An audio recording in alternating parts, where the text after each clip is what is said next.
Okay, hi everybody. So this is the sixth part of Lecture 6 and is the orientation video for Project 1E. So 1E is due on Wednesday, February 6th, worth 6% of your grade, and the goal is to add arbitrary camera positions. Obviously, you're going to extend your Project 1D code. There is a new reader routine called reader1e.cxx and a new data file called proj1e geometry.btk. It's large, it's 9 megabytes. There's also new files from me, matrix.cxx and camera.cxx, and it's my expectation that you'll download those files and just insert them directly into your code. That's fine.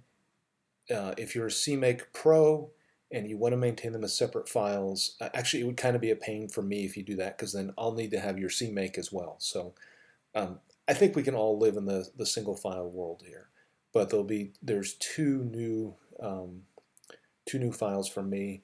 Again, no new CMake file, no project1e.cxx. You should just take your project 1D and rename it. So your output will be making these 4 images, and these correspond to 4 different camera positions where each time the camera is, you're using the camera transform, the view transform, and the device space transform to transform the geometry that's in this file into device space, and then you're rasterizing it and doing hidden surface removal with the Z-buffer algorithm in addition to interpolating colors. So the output would be doing 4 images, and your program should generate all 4 in one execution. So it should not be the case that you execute it once to make one image and then you execute it again to make another image. If you want to do that while you're testing your code, that's fine. The reason I make a point of saying it has to be able to generate all 4 images is that means after you render the first image, you need to then go and reinitialize the buffer to black and the Z buffer to all be -1 for the next image. By the way, I'm not sure these are in order. So I inserted all 4 images and placed them in there, and it may be that's the first one and that's the second one or something. So there is a matrix class. It's on the class webpage, and it's totally complete. So the most important thing is there is a compose matrices method for you where it takes 2 input matrices and makes a new matrix, and it does the matrix multiplication.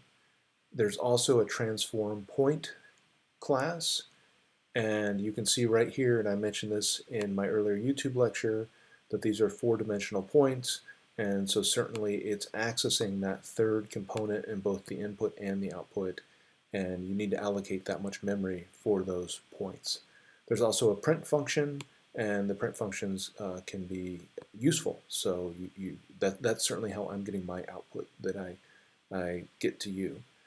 So that's one of the new classes is the matrix class. The other new class is the camera class, and so it has the same data members that we've seen so far in the slides, and then there's several methods which you need to write. And so let's look at what's on the class webpage.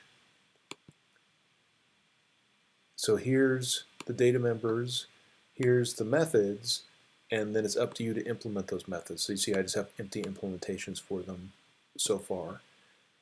This is a helper function for me called sign parameterize. I should probably lecture on why I included that. It has to do with acceleration. So right now we will only be rendering 4 images, and as you can see they're quite far apart. So it's not like these are adjacent camera locations. But when we make a movie in Project 1F, we'll be rendering 1,000 images. And it looks nicer if there's acceleration, meaning when the camera starts moving, it moves slowly and accelerates up to some constant velocity. And so this is a trick for doing that, and it's a convenience function for me. This is a function you'll be calling. It's getCamera, and so this will generate, you can give it, for the way we'll invoke it, we're always going to have the second argument be 1,000, saying that we want to generate 1,000 different camera positions, and then you can specify which of those 1,000 you want. And so the 4 that we're looking at for project 1E are camera positions 0 out of 1,000, 250 out of 1,000, 500 out of 1,000, and 750 out of 1,000. And so those are the 4 reference images that you're supposed to generate. And so it sets up, as you can see, near plane and far plane. And this is something I said in the lecture, is it typically near and far or very far apart, an angle in radians, and then a position and a focal point. And so it's using sines and cosines to put the camera position in a circle wrapping around the object. So it's always looking at a focal point of 0, 0, 0, but then the camera is being placed in a circle surrounding that focal point. Okay? So that's the matrix class, that's the camera class. What are the deliverables? It's the same as usual. You should be looking at, but now at 4 images, so you have 4 correct images to generate. For almost everyone, if you get the first one right, the next 3 will follow. Ultimately, we're going to generate 1,000 images and make a movie, but we're going to do that in 1F, and in 1F, we're going to have shading too. So if you want to go ahead and figure out how to make a movie and do it, even though it won't look very pretty, great. You will reuse that in 1F, but you'll have to do it again when we get to 1F.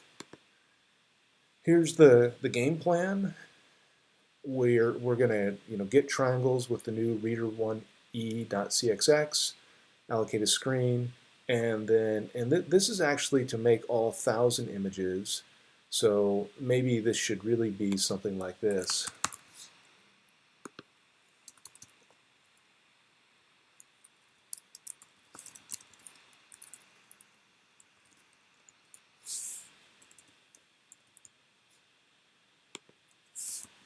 Something like that, so it renders only 4 images.